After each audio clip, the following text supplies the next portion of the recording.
you look at the milk subindex, and the higher the milk subindex, essentially the more profitable the animal will be. Milk kilos is a good indicator of what yield the animal will have, but not how profitable it be when it comes to a milk payment system, when it's A plus B minus C. So again, if the farmers focus on the subindex and not to be overly concerned about the milk kilos, that's probably a better way of approaching how they would pick bulls. Having spoken to ICBF's Kevin Downing about the update to the EBI last September, Kevin joins me again today, along with his colleague Dan O'Riordan, to discuss the spring breeding guidelines that will have just arrived in the post to all farmers. ICBF, in conjunction with its partners, distribute these guidelines every year, but given the changes last year, I wanted to talk through the advice for breeding in 2026. I started by asking Kevin about the EBI scorecard that everyone will have received for their own herd and how they should use it. Really what it's doing is ranking your herd compared to the national average and gives you a star ranking, 1 star being in the bottom 20% and 5 star being in the top 20%. And I suppose it really quickly identifies where you're strong and where you're weak within your own herd. And that should very easily allow you to identify, well, what areas do I need to improve my herd on, and allow you to set your breeding goals for the coming season. Yeah, and I suppose the big thing to point out there is that old research now at this stage, and possibly it could even be higher return at this point in time, even for every €1 increase in EBI, profit is increasing per lactation by €2. So it's an important element for people to focus on in terms of trying to push up their EBI, but focusing in on the scorecard in order to get the key areas that they need to go after. So like if they have a very high fertility herd already, but they're weak on the milk, that's the area they need to be focusing on, and vice versa.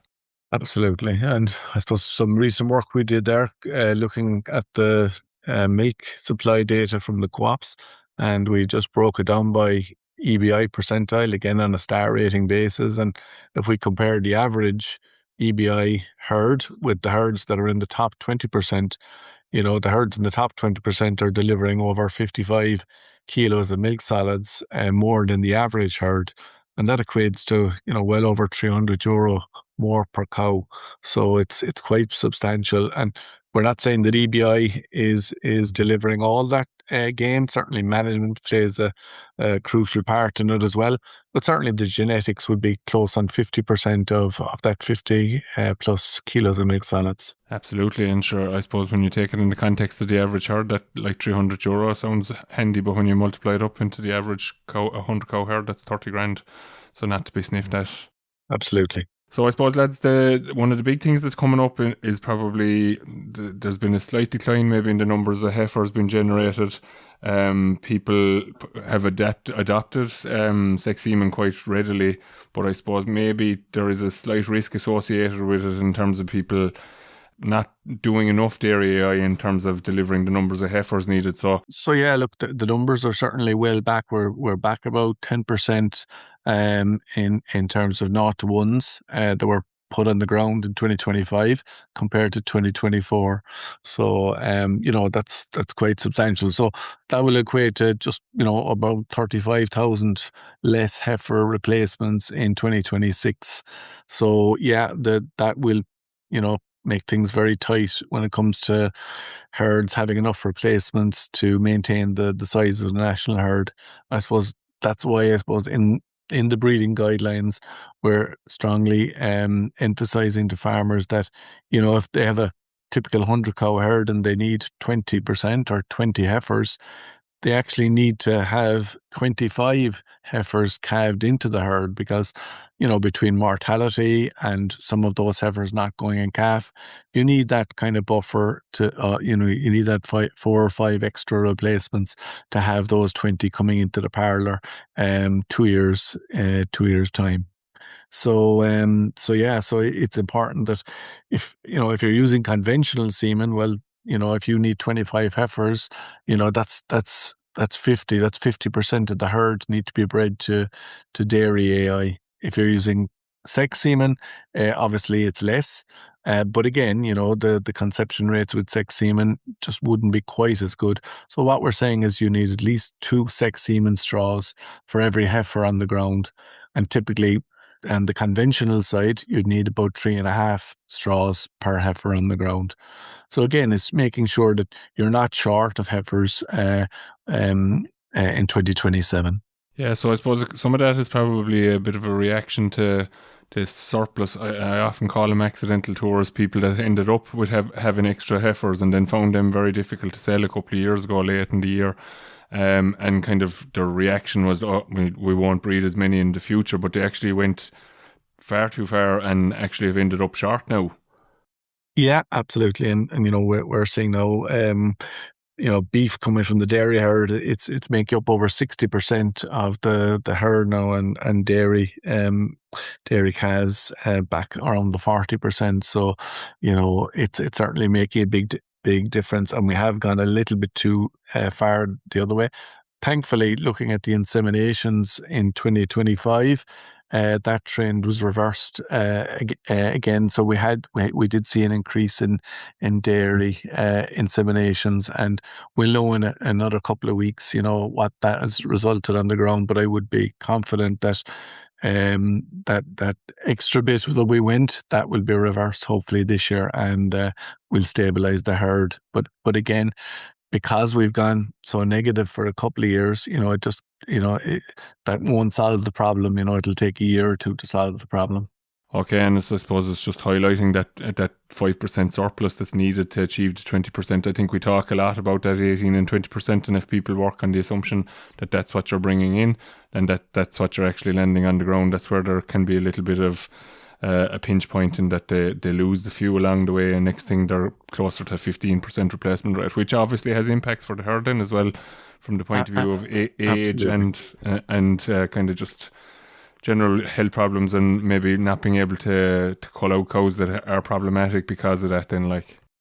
Absolutely. And as well as that, I mean, you also have the risk around, the fluctuations in the evaluations, and, certain bulls will see a fall in their EBI, and, 2 years from now, there will be, there could be very different figures on the bulls. So it's important to have an extra couple of replacements there as a buffer, so that you have that flexibility to keep the best and cull the rest. Okay, so I suppose we'll take the next 2 points together, because you kind of opened the gate to it there now, Kevin, in terms of that team of bulls being an important piece to. So I suppose from my perspective, I think it's important to point out that the team piece isn't just totally associated with EBI. There's fertility risks associated with it as much as the EBI change that you just mentioned there. How many should we be looking at in terms of from an individual bull? What's the maximum we should have off of any particular bull for the coming year? So typically for the 100 cow herd, we'd be saying you should be using a minimum of 7 bulls within that team, with no more than 15% to any one particular bull. It's grand to say I use 7 bulls, but I use 50% of one particular bull. That's not really addressing any potential risk issues, and it is more than the EBI itself. The male fertility is certainly an issue as well, and we have had cases in the past where certain bulls just had quite poor male fertility when it came to putting cows and calves. So it's important to spread that risk and have plenty of bulls on the list. And look, there's lots of bulls now really high in EBI that's there to choose from any of the AI companies. And so again, and I suppose the same goes for sex semen. Don't put all your eggs in one basket when it comes to sex semen. If you are using sex semen, try and use a good range of bulls within that as well. And the same goes for even on the beef. If you're using beef bulls, again, there's plenty of bulls there on the list, and don't be shy in having a range of them, because within the I suppose the dairy herd, you'll have your more mature cows, you'll have your first calvers, and you'll have your maiden heifers. And each of those cows, would actually do with a different type of a bull put on them, from the real easy calving for your heifer to the more difficult calving one on your mature cow. And, if farmers can focus on that, it's going to obviously increase the value of their calf crop in 2027 if they have better genetics, better beef, coming from the dairy herd as well. Yeah, so can you see, or have you looked at it, lads, in terms of the kind of percentages of people using, like you said there, maybe, Kevin, 50% of one bull being the majority of the inseminations, we'll say, or can you kind of put a number roughly on the number of people that are not adhering to the 15%, you know? So are there a lot of herds that are using a lot of one bull and then a few of the others kind of scenario, or are people beginning to change? Yeah, no. To be fair, we had seen a big improvement in the spread of bulls used. I suppose what we are seeing though with the advent of sex semen, that there is probably a, more of an issue there where they're only picking maybe 2 sex semen bulls and putting a lot of their replacements in calf to those, and then all their replacements then are out of 2 or 3. So that's the area that we'd probably emphasize on this call, that if we could say spread your risk on the sex semen side as much. I don't have a figure exactly, but there's certainly plenty of herds that are well over the 35% usage. I don't think there's too many over the 50, but certainly they'd be up at 35%. Okay. I suppose maybe 3 bulls are making up 70-80% of the crop of the dairy heifers being born the following year. So we were seeing that a few years ago, Stuart, but we're hoping that would not be the case, with maybe using the weekly fertility report to manage your usage, monitor your usage. There is tools there for farmers there that can use through the hair cluster, but and look, it's still an issue out there, no doubt. Yeah, but as you said there, I was just going to ask you to highlight it there. People can check it for themselves in their own profiles there. They can look at the fertility reports and see what kind of level of usage they had for last year anyway, before they start into 2026. Absolutely, it's a good guideline for them, because people mightn't even realise themselves, and with technicians, coming into the yard, you won't always have a good handle on what particular bull was used most. So certainly for the technician herds, it's a really useful report, because they may not know. Just going back to point 3, I suppose, in terms of the best genetics. Yeah. So we want, and it's an important point, I suppose, as you said, the sexts there, we're using less of them, but we should be using more of a spread of bulls there as well. But which ones are we picking then for these bulls? Yeah, so I suppose for the beef bulls, you're obviously picking your poor genetic merit animals, because you don't necessarily want replacements out of those. So you're breeding your best, highest EBI females to the dairy bulls, and that should produce the female replacements that you require. And then the remainder get the high DBI bulls, and from the beginning of the breeding season as well, just because a lot of farmers would typically use dairy at the start and then switch to beef. What we're saying is use beef AI as well from the start on your low genetic merit animals. You may have to inseminate for an extra week or 2, but it's certainly well worth it when it comes to the progeny in the ground. So breed your best to dairy, breed your poorest to beef. And then I suppose your heifers are typically your best, highest genetic merit animals. And, you should really consider making sure you're using AI on those and not using stock bulls. We see a lot of herds where they, they're using high EBI on their dairy cows, but then having a stock bull, a beef stock bull running with the heifers.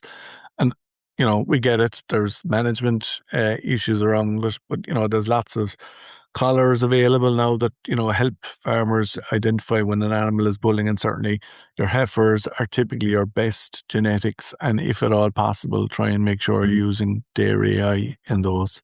Yeah, and you said there about the beef then as well, Kevin. That has to be used early. But I think the other thing that we need to highlight to people again, and just almost as much as a reminder as anything, you mentioned about AIing for a little bit extra, maybe. Like the reality is, and maybe you can put numbers on this as well, I don't know. The reality is that most herds increased obviously since 2015 in terms of their scale. they didn't generally tend to buy a lot of extra bull power, or if any at all. So like we have seen an improvement. Obviously the figures for last year are showing that 6-week calving rate is now at 70%, which is I think maybe a 1 or 2% gain on the previous years. It kind of had been staying a bit static there for 1 or 2 years at around 68, 69, but we got a little bit of a lift again last year, which is great. But a share of that is probably down to a lag when we finish the dairy AI maybe, or finish the beef AI, on the basis of the assumption that we've a lot of cows and calf now and that the bull will handle it, but in reality the bull isn't able to handle it in a burst. He's able to get them in calf, but he's not able to get them in calf in the 3 weeks that we were hoping for, and we end up with quite a number of cows potentially calving then in the final 3 week block of the 12 weeks. Like, Yeah, absolutely. And yeah, having enough bull power is really crucial as well.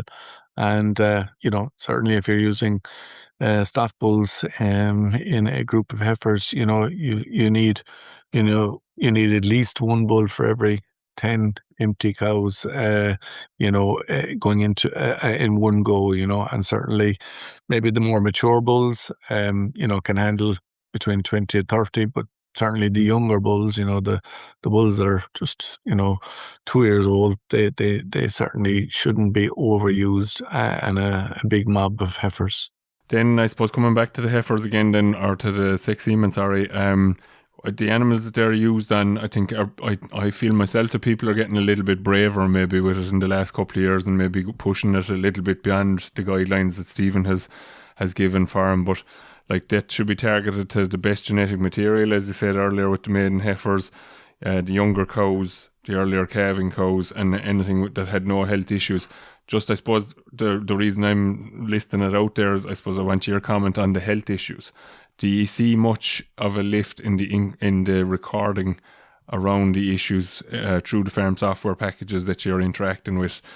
Have you seen a lift in, like, I suppose, trying to highlight and reiterate to people the importance of recording that information? Yeah, I suppose that's one area that, we see very slow progress, to be quite honest.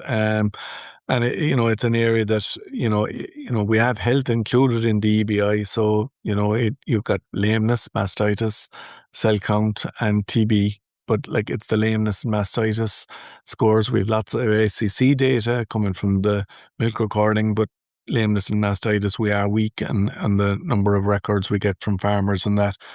So, it's more than just feeding into the evaluations. There is a management reason why you would record it as well, because certainly, if you're picking your cows that, for sex semen, you don't want to be picking cows that had, mastitis cases or lameness cases. You want to be breeding from your more robust cows that aren't going to produce problems down the line.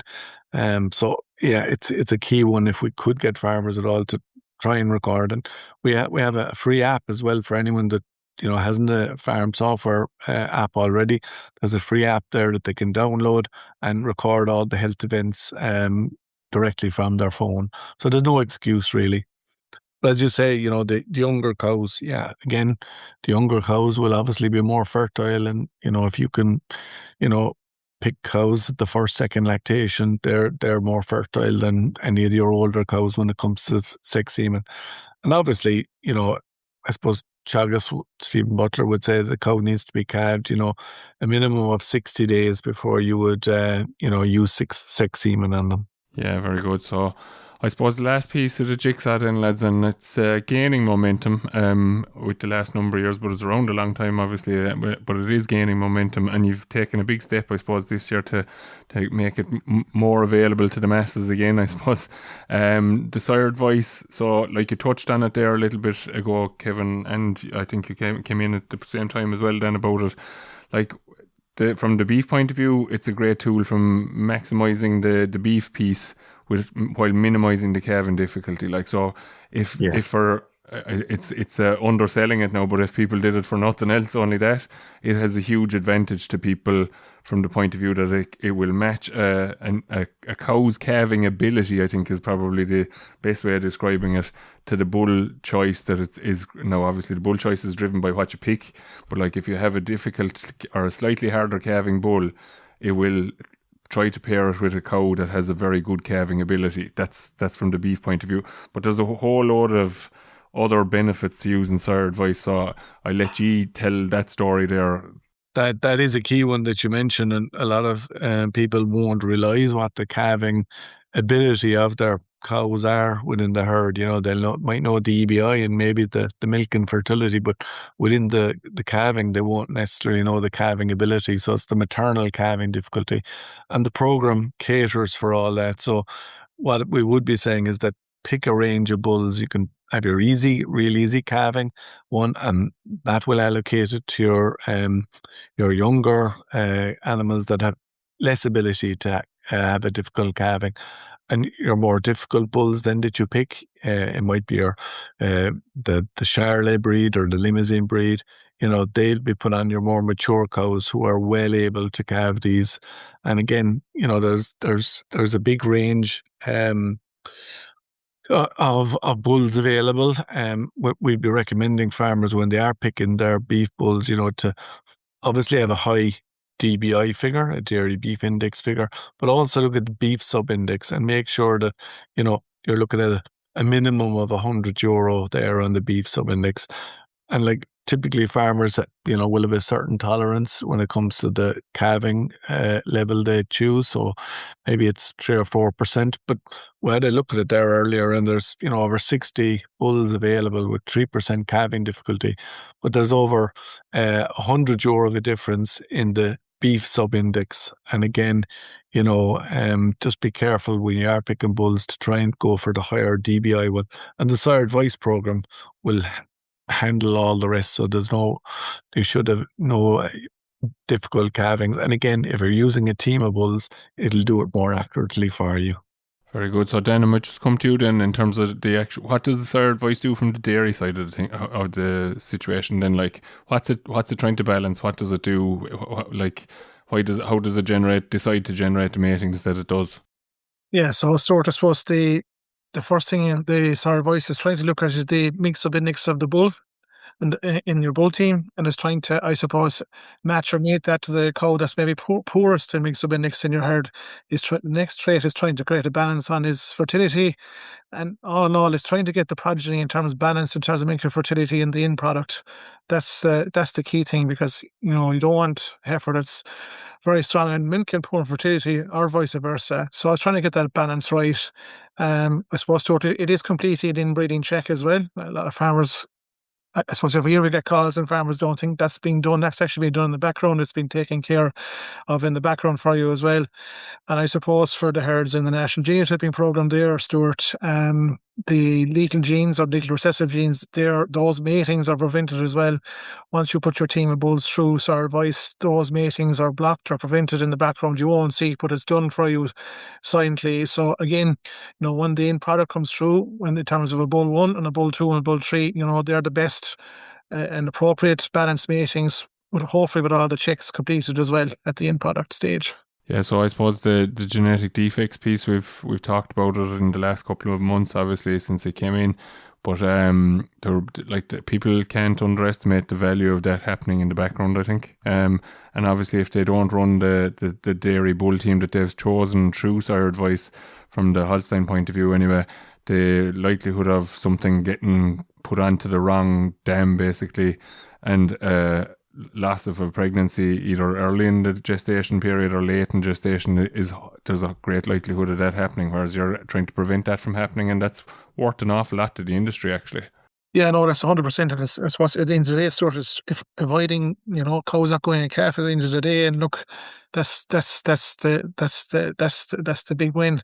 And I suppose, Stuart, just to highlight as well, just as one other job that sire advice tries to do. And look, I suppose since we are talking about teams, I know Kevin has just highlighted the importance of having a range of, you know, beef subindex, but again, you need to have a range in your dairy team, you know, in terms of milk and fertility.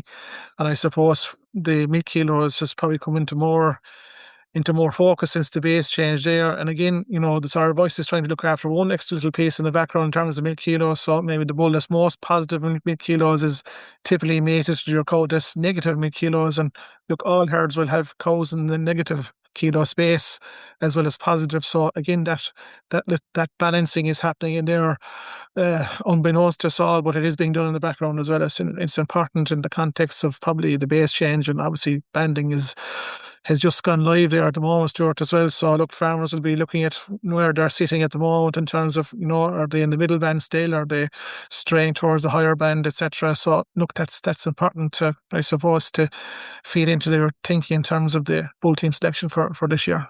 Yeah, this podcast is actually very timely in terms of it coinciding completely by accident. We can't take credit for it happening today, but with the bending being released, and that's going to become an issue. Then it's maybe not so much of an issue for 2026 in terms of the 3-year average is going to keep people where they are, but the numbers are going up. Like the production in 25, obviously, most people will acknowledge that it was a good year, but there was one at 24, obviously, then was the polar opposite, I suppose, in a lot of the cases. So it's compensating, it's balancing out in that 3-year average. But there are people now that are at risk of running over into band 3, band 3 for 2027 potentially. And yet there's probably, from what we can hear talking to some of the AI reps recently, there's a big push to try and drive on that milk kilos element of it, and that is ultimately going to push people into that upper band. And you have numbers that actually show that, that as the milk kilos figure goes up, people are going to drift into the 106 band. Yeah, so just maybe to cover off the bending piece there, let Kevin come in terms of the milk kilos and the bulls there. But yeah, so Stuart, look, I suppose a lot of the 3-year average will probably come to the rescue of farmers potentially for this year to keep them in the middle band territory. But there will be farmers that will maybe have to really monitor their milk supply and animal numbers throughout the year to make sure that they're going to be essentially stay within the 6,500 kilos at the end of this year, because the 3-year average of the lower years will be gone for this time next year. That's important to note, and I'm sure that'll be very visible to farmers, and their advisors will be submitting banding in the coming weeks there. Yeah, and I suppose just to add to what Dan was saying there, with the base change, 74 kilos did come off every cow and every bull. So, there's a lot more animals now that are showing a minus figure for milk, but that's not necessarily a bad thing. It's actually a positive. I mean, 60% of the herds, and the database have, a negative milk kilo figure. And yet, when we look at the data, herds that are in the minus 50 to minus 100 kilo category, they're producing close on 6,400 kilos of milk solids. So again, the herds that are between 0 and minus 50, they're actually over the 6,500 figure. They're up at 6.6. So it can be one that we would encourage farmers to make sure that they're not necessarily picking these high milky bulls, because that's going to lead to A, poorer fertility, but B, put them into the high band cow, and that essentially means that they're going to have less cows that they'll be able to carry per hectare. Yeah, Stuart, I suppose it is difficult to get your head around. A negative is actually a positive. It's difficult for us to explain, and I'm sure advisors are the same. And being in the negative is actually, means that, you're probably in a good place in milk anyway. And I suppose that's just the message, just trying to explain that to farmers in general. And I think, Dan, the way around that is that, you don't actually have to look at this, minus or plus kilo. You look at the milk subindex, and the higher the milk subindex, essentially, the more profitable the animal will be. Milk kilos is a good indicator of what yield the animal will have, but not how profitable it'll be when it comes to a milk payment system, when it's A plus B minus C. So again, if the farmers focus on the subindex and not to be overly concerned about the milk kilos, that's probably a better way of approaching how they would pick bulls. Very good, lads. So I'd say we'll wrap it up at that. I suppose people have their homework there in terms of what's after coming in the post. So they have their scorecard. They can look at that, and they need to talk to their AI companies then and decide what they're going to do in terms of the bull selection. I suppose the last piece is, what options are there for people who want to complete the sire advice then?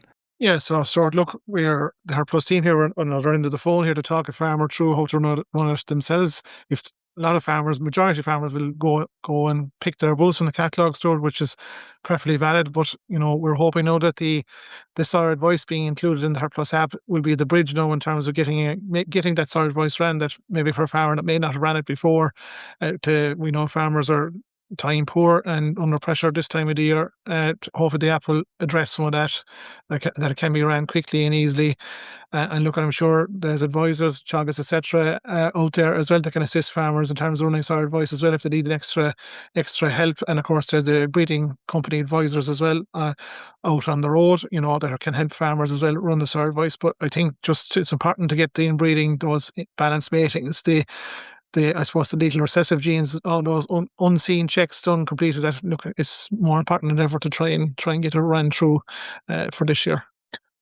Maybe just to finally add as well that we've a new evaluation run that will be coming out tomorrow, and farmers should go in and check the latest EBI figures. We didn't have a run in January, so the last EBI evaluation was last November, so there will be a few bulls changing in their figures, and certainly some of the bulls that have some of the young bulls from last year who have calves on the ground this year may now appear on the active bull list as well. And again, once they go live tomorrow, we'd encourage farmers to go in and have a look at the figures and maybe rerun soil advice if they've already run it. And that's a good point, Kevin. I suppose that farmers can rerun soil advice throughout the season as well. If might have to make a change to your dairy team, a bull may not be available, to include the beef bulls, and I suppose I highlighted this last year, but look, I suppose the technicians are very happy to know when they come into the yard that they know exactly what the farmer wants in terms of a dairy mating or a beef mating. It does cut out a lot of miscommunications and problems. So it's another benefit there that the system is integrated in that point of view. Yeah, so I suppose then just the one on the app itself, then once the soil advice is completed there, that's going to generate a WhatsApp that'll come to the farmer themselves, and it'll also activate the handheld for the technician, then that it'll tell that the technician that these are the bulls that are to be used on these particular cows, won't it? Yeah, that's correct, Stuart. So, and look, maybe for farmers who like to run soil advice multiple times, I probably would advise them to use a desktop or PC if they're more accustomed to running it 3 or 4 times. But if a farmer just wants to do one clean run, the app is definitely built for that purpose. Yeah, so a great innovation in fairness to increase the availability of it to people. So onwards and upwards, I suppose, from here, and we would encourage people to use it. So thanks very much, lads, for coming on to talk to me today about the breeding guidelines and the new change to the soil advice as well. So thanks again. Thanks, Stuart. Thank you, Stuart. That's all for this week's episode of the Dairy Edge podcast, and my thanks to Kevin and to Dan for joining me on this week's show. Don't forget to rate, review and subscribe to the podcast. You can listen on Apple and Google Podcasts as well as Spotify. And for more information, go to the Teagasc website at teagasc.ie. I'm Stuart Childs, and join us next time for your Dairy Edge.